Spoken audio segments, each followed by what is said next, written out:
তাহলে অত যদি মুসলিমদের অত হিতাঙ্কি কি, তাহলে 2019 সালে আপনার বিজেপির প্রার্থী কী করে হলো? বিজেপিটা কী করে করতে গেল উনি?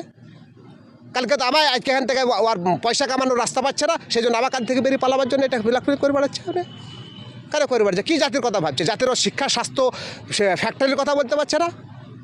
মুসলিমরা 70%, 30% হিন্দু, এইসব কথা বলে পারছে। তার যেখানে 30% মুসলিম আছে, তাদের কী পরিস্থিতি হচ্ছে, তারা কী দুর্গতি? যদি জাতির এরকম কিছু হয়, ভালো কোম্পানি যদি কিছু পাই, আমরা পাই, তাহলে তাদের সাথে টাইপ একটা স্কুল করার চিন্তা ভাবনা আছে, যেখানে শিক্ষার যাতে হয়, শিক্ষা, ভালো শিক্ষা, সুশিক্ষা দেওয়া যায়, সেটা দেখছি। না না, রে তো জায়গার মালিক তো আমি, আমার মসজিদ। হুমায়ুন কবির যেটা বলছে তো যে নিজস্ব স্বার্থের জন্য বলছে, ওর ব্যক্তিগত স্বার্থে, কোনো জাতি কিংবা কারোর জন্য ও বলতে চাইছে না। আমরা একটা স্কুল করার চিন্তা ভাবনা আছে, সেই প্ল্যান নিয়ে আমরা কিনেছি। যদি ভবিষ্যতে সেরকম হয়, আমরা একটা স্কুল করার। এখন চাষবাস করছে। এখন এখানে তবে জায়গা তো আমার, আমি তো জায়গার ওনার। ও তো ব্যক্তিগত স্বার্থের জন্য এটা করে বেড়াচ্ছে। ওনাকে জিজ্ঞেস করেন তো ল্যান্ডটা কোথায়, কার সাথে ল্যান্ড কোথায় ফেলো, কীভাবে কোথায় ফেলো? ও যেটুকু করছে ওর ব্যক্তিগত স্বার্থের জন্য করে বেড়াচ্ছে উনি। ওনার তো কোনো নাই। এখানে লোকাল আমার পাড়াতে আজকে একটা মসজিদ হয়েছিল, ওখানে জালসাই ওখানে ইনভাইট করেছিল। সে ইনভাইট করে ওখানে এসেছিল, ওয়াদা করে গেছিল যে 50,000 টাকা মসজিদে কাজ করার জন্য দেবো। আজকে 5 বছর হয়েছে, ওখানে 1 পয়সা দেয়নি। এইরকম আমার এলাকাতে মসজিদ মাদ্রাসার অনেক রকম অনেক ওয়াদা করা আছে, এখন পর্যন্ত 1 টাকা ওখানে দেয়নি। এখন পর্যন্ত 1 টাকা ওখানে কোথায়?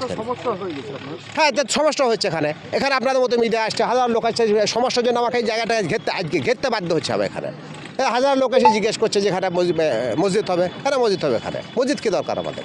এখানে তো পাশে একটা মসজিদ আছে, এখানে আমাদের তো হাজারো মসজিদ। তো এখানে কোথায় শিলান্যাস হবে? এই জায়গায় তো আমার, কোথাও কিচ্ছু হবে না এখানে। ও তো চিটার একটা মানুষের সাথে চিটিং করছে, মানুষের আবেগকে নিয়ে খেলা খেলছে এখানে। ওখানে বাবরি মসজিদ বাদ দিয়ে ও তো নিজের মসজিদ বলতে পারতো। ও তো সবচেয়ে, ও তো মমতা ব্যানার্জিকে ব্ল্যাকমেল করতে যাচ্ছে। গভর্নমেন্টকে চাইছে যে মমতা ব্যানার্জি কোটা মুসলিম হুমায়ুনের পক্ষে আছে, ও তো সেটা জানাতে চাইছে। ওখানে কালকে একটা মন্ত্রী দেখ, নাহলে জেলা সভাপতি, নাহলে রাজ্য সভাপতি করে দেখ, সব কিছু ঠিক হয়ে যাবে। তাহলে অত যদি মুসলিমদের অত হিতাঙ্কি কি, তাহলে 2019 সালে আপনার বিজেপির প্রার্থী কী করে হলো? বিজেপিটা কী করে করতে গেল উনি?